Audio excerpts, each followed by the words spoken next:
Um, the phone rang, and it was my godmother. And I was excited.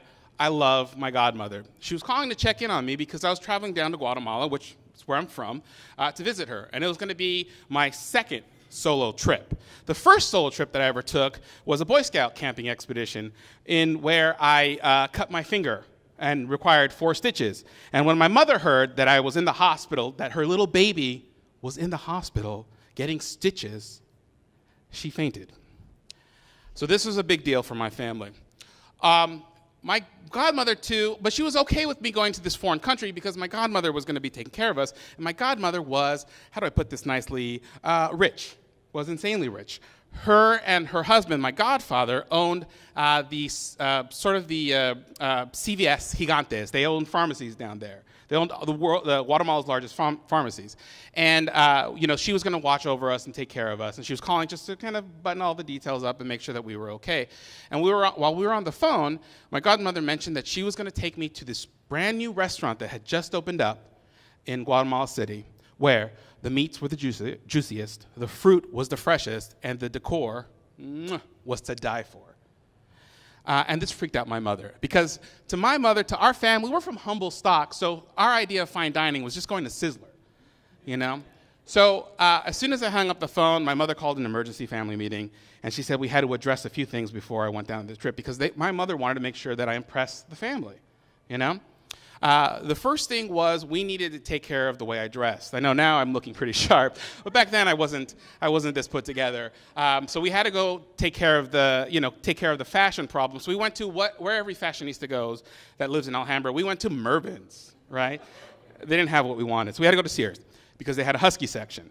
And we went and got a suit off the rack from the Louis Anderson collection, and we got that ready to go, right? The second thing that we needed to take care of before I went down on my trip was I needed to have manners, I didn't have any manners, right? So my mother looked around and found there were these cotillion lessons, and I don't know if you guys know what cotillion lessons are. They're basically like they teach you manners and social etiquette, how to ask boys and girls how to dance. And so my mother was like, okay, we're going to have you and your sister take these classes. And then she found out the price. And then she said, okay, your sister's going to take the classes, and you're going to sneak in and try to figure out what they're doing.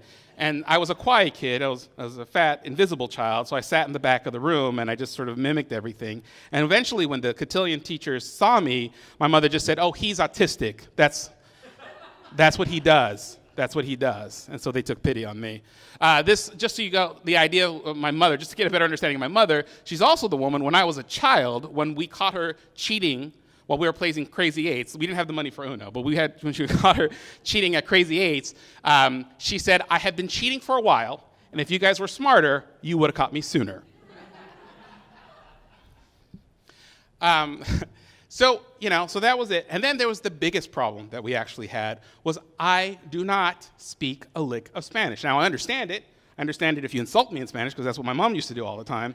I got that, but I didn't speak it. I grew up, I was like the first American kid. I actually scored in the top 2 percentile in English on everything that I did. It was a big moment of pride for my parents until they were horrified that I didn't speak any Spanish.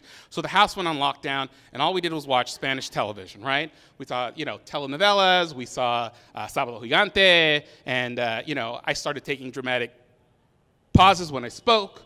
My mother had I put a kibosh on that, figured it was kind of a lost cause because I kept asking when I was going to see if Guatemala was filled with bikini-clad girls and midgets dressed as cowboys and Vikings.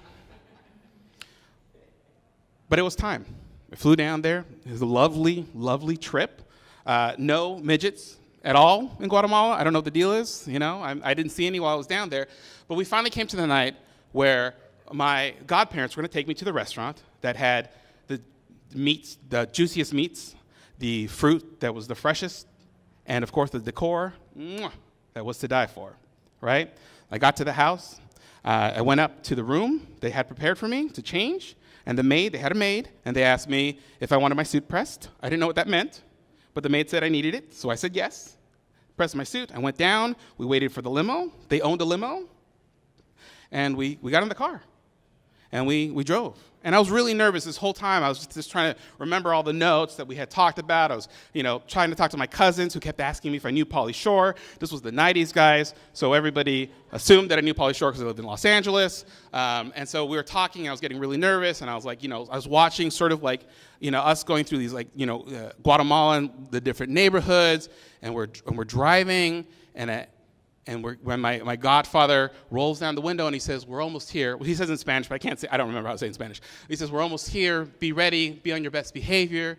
And we pull up to this plaza, and I look up at the sign, and it says, Sizzler. Fuck. Because Sizzler in Guatemala is like Taco Bell at the end of Demolition Man. It is the finest place in all the fucking land. Right? And you walk in there, and it's beautiful. You know what I mean? And they have a buffet, and it's fucking beautiful. And they're like little Indita girls fucking serving you. It's ridiculous. And it was fine. I mean, I enjoyed it. You know what I mean? Who doesn't love surf and turf, right? And then I got back, and my mother had given me a phone card to call her, to tell her what had happened at this big meal that she had been looking forward to, and talking with all the cousins in LA going, "Well, yeah, we're going to go somewhere fancy." And I call her, and I tell her that we went to fucking Sizzler, and she fainted. That's my story. Thank you.